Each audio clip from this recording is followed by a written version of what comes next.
Cette semaine à TVL Info. Micheline Anctil renouvelle son mandat de préfète. Le quai de Portneuf-sur-Mer a besoin de réparation. Soins de santé à l'extérieur, les remboursements sont bonifiés.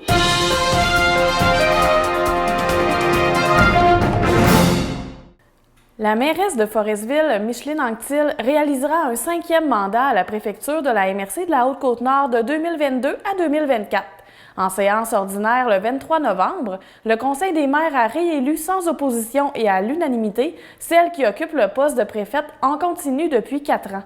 Elle avait toutefois effectué 2 mandats précédemment de 2012 à 2016, laissant la place au maire de Longrive, Donald Perron, de 2016 à 2018. C'est le maire des Bergeronnes, Nathalie Ross, qui assurera le poste de préfet suppléant dans le cas où Mme Anctil ne pourrait exercer ses fonctions. Portneuf-sur-Mer fait face à tout un défi de revitalisation. La municipalité de 594 habitants devra entreprendre des réparations majeures sur son quai, dont les coûts sont estimés à 9 millions de dollars. Une partie de la dalle de béton se retrouve dans le vide. Les élus municipaux ont mandaté la firme d'experts EMS Génie Maritime afin d'analyser la condition de l'infrastructure qui est utilisée notamment à des fins de pêche commerciale. Le constat de la firme est plutôt simple, le quai est âgé de plus de 60 ans et il présente désormais des lacunes qui ne permettent plus d'y déposer des charges à proximité du mur de pale-planche. La zone de marquage, là où les marées montent et descendent quotidiennement, sur le mur de pale-planche, comporte plusieurs petits trous à l'image d'un fromage suisse. Ainsi, les différents granulats stockés à l'intérieur du mur pour permettre la circulation en surface ont progressivement quitté l'intérieur du quai avec les années et maintenant, la dalle de béton se retrouve sur les premiers 5 à 8 mètres appuyée sur très peu de solide. Des solutions seront instaurées en attendant la réalisation des travaux, selon les recommandations de l'ingénieure Sophie Huot. À court terme, l'accès en bordure du mur de pale-planche sera restreint uniquement aux piétons. Les gros véhicules ne pourront plus y accéder. De plus, afin de maintenir l'accès au treuil et au quai d'embarquement, des produits de la pêche, des matelas de charge déposés au sol permettront de répartir le poids du camion sur une plus grande surface et éviteront que la dalle de béton ne s'affaisse. À long terme, les travaux à réaliser pour consolider le quai sont majeurs selon la firme d'expertise. C'est la solution du nouveau mur de pale-planche au complet avec de nouveaux tirants qui s'avère être la moins coûteuse à tout près de 9 millions de dollars. Cette estimation pourrait d'ailleurs être modifiée chaque 3 mois d'ici l'octroi du contrat, vu la variation des coûts du fer sur le marché canadien. Les réparations représentent un échéancier évalué à près de 95 semaines, soit près de 2 ans.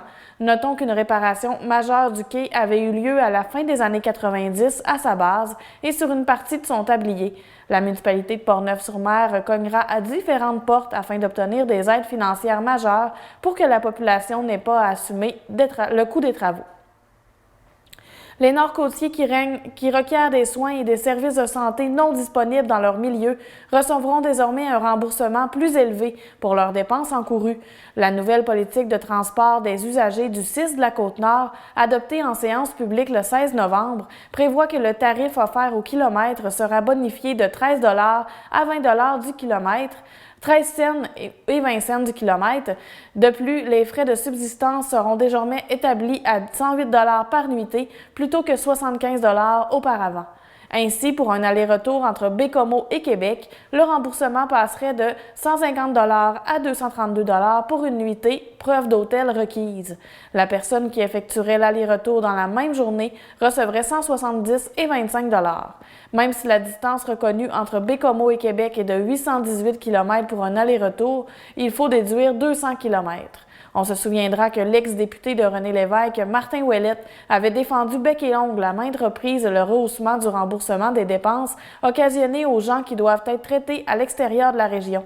La version de la politique, qui datait de 2018, a été revisée dans un souci d'harmonisation avec la nouvelle circulaire du ministère de la Santé et des Services sociaux.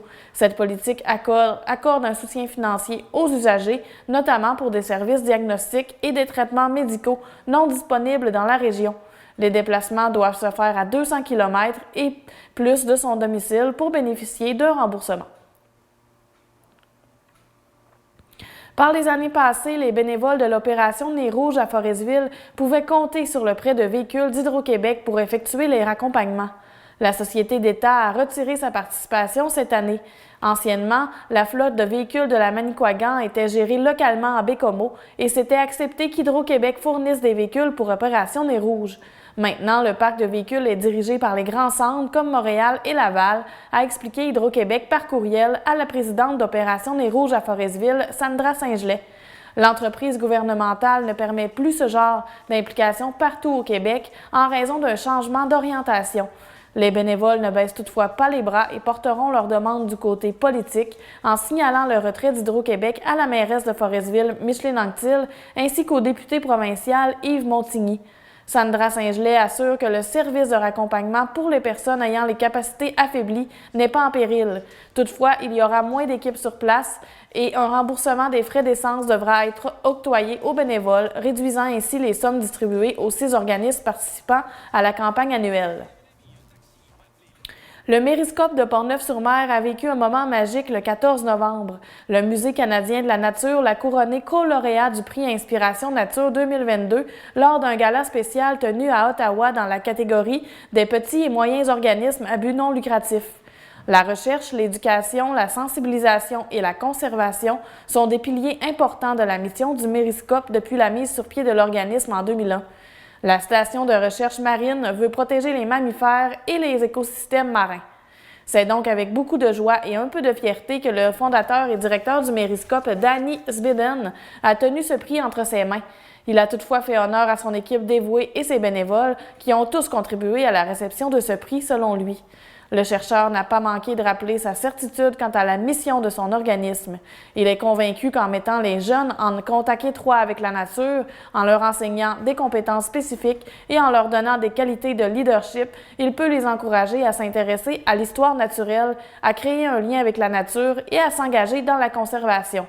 Chaque année, le Musée canadien de la nature à Ottawa décerne les prix Inspiration de nature qui récompensent les particuliers, entreprises et organismes à but non lucratif faisant preuve de leadership, d'innovation et d'approche créative en matière de durabilité afin de rapprocher les Canadiens de la nature et du monde naturel.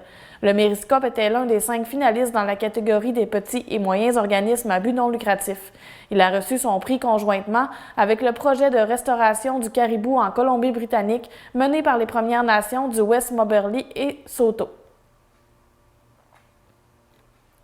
La chorale Les gens de mon pays offrira un concert de Noël le 4 décembre à 15h à l'église des Bergeronnes en collaboration avec la chorale des Rives de Chicoutimi qui chantera elle aussi sur scène.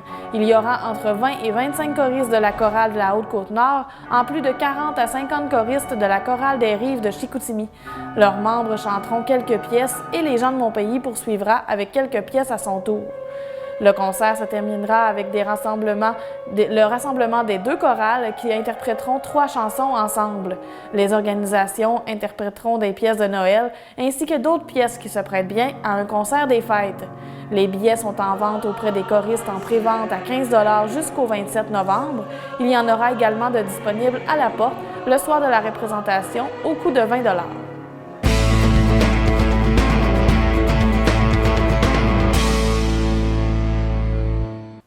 Dans le monde des sports, le club La Trotte de Forestville organise sa traditionnelle course des Pères Noël le 11 décembre à 13h, selon le trajet habituel. Les petits Pères Noël sont également conviés à l'événement, puisque le but ultime est d'amener les coureurs de plus en plus jeunes à participer.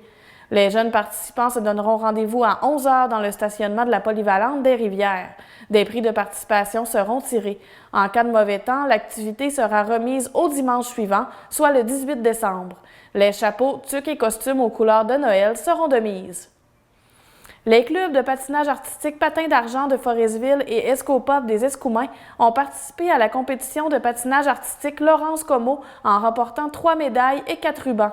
9 athlètes se sont illustrés lors de cette compétition de la saison tenue du 18 au 20 novembre à Baie-Comeau.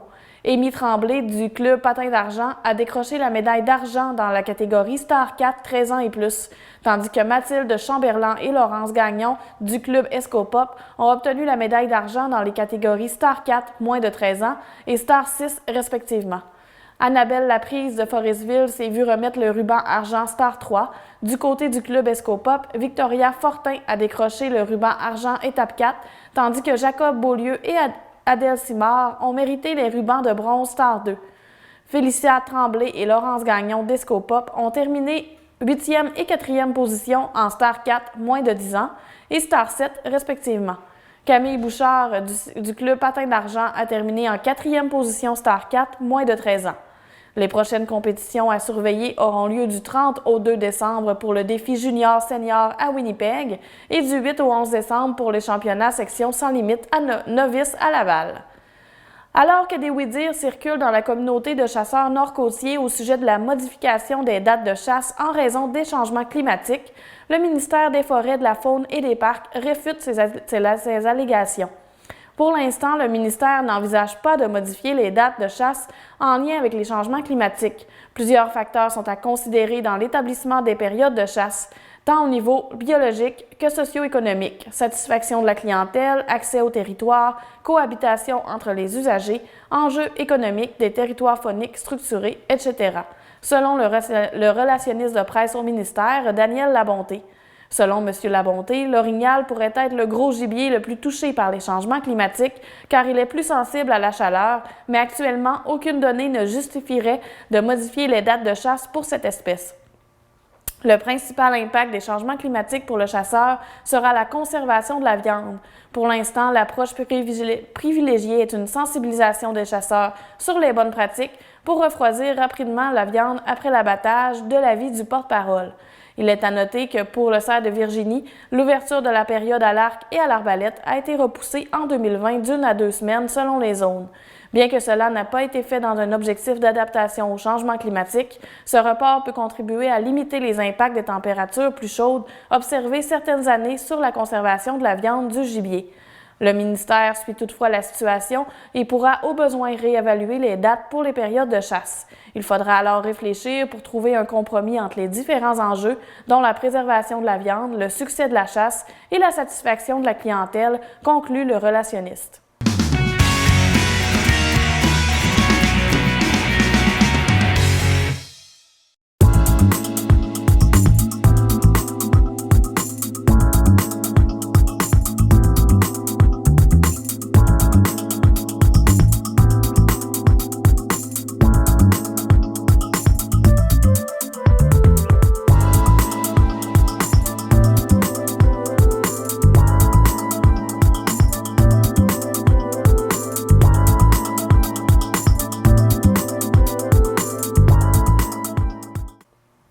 C'est ce qui met fin à ce bulletin d'information.